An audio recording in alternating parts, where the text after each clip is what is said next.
Protest इसलिए कर रहे हैं कि जो गवर्नमेंट ने ऑनरेबल जस्टिस के हुक्म से तो जनरल बस स्टैंड को शिफ्ट करने का फैसला लिया है, मुझे बदकिस्मती के साथ ये कहना पड़ता है उनको हमें भी एतमाद में लेना चाहिए था फैसला लेने से पहले।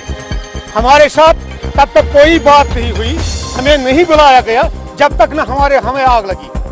जब हमें आग लगी हमने शोर मचाया, हमने आवाज़ उठाई जिससे हम आग जल रहे हैं, हम तप रहे हैं इस आग में, तो तब हमें बुलाया गया। और बुलाने के बाद दिखाते हैं वो क्या कहते हैं, मेरे हिसाब से मैं माफ़ी चाहता हूँ उन अफसर साहिबान से, कागजी घोड़े दिखाए ये हम आपके लिए इतना ज़मीन कर रहे हैं, इतनी ज़मीन ले रहे हैं, आपको रिहेबिलिटेट कर रहे हैं। जबकि मैंने उनसे ये सवाल किया, सर मुझे आपका रिहेबिलिटेशन प्लान जो सड़कों पर, मुझे इससे कोई एतराज़ नहीं है, लेकिन मैं जानता हूँ, मैं फील्ड में काम करता हूँ, मैं एक आम आदमी हूँ। जब तीन कमरे वाले मकान, 3 कमरों का मकान बनाना होता है तो उसमें 6 महीने से साल लग जाता है। तो मुझे आप ये बता दीजिए आपके इस प्लान में कितना टाइम लगेगा। तो वहाँ से जवाब मिला आपका मतलब क्या है।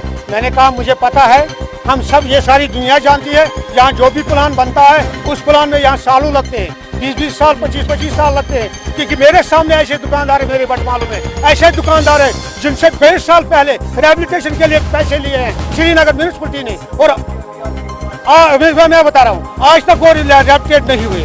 मेरी डिमांड एक ही है, मेरी नहीं सारे बटन वालों की एक ही डिमांड है, जब तक ना आप हमारे उनकी रेड़े वाले का भी रिहेबिलिटेशन प्लान फाइनल नहीं करते हैं तब तक जनरल बस स्टैंड को अपनी जगह रहने दें।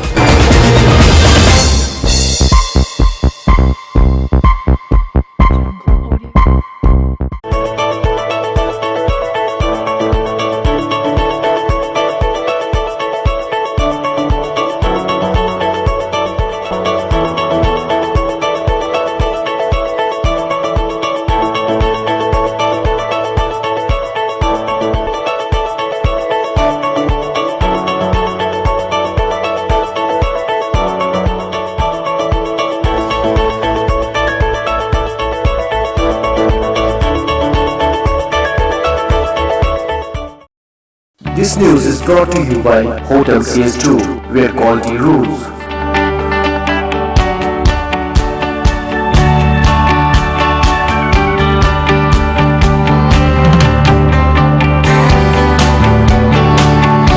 Contact Hotel CS2, Salwar Bagh, Srinagar, Kashmir. Phone number 0194246850 24685001. Reservation at Hotel CS2. Log on www.hotelcs2.com.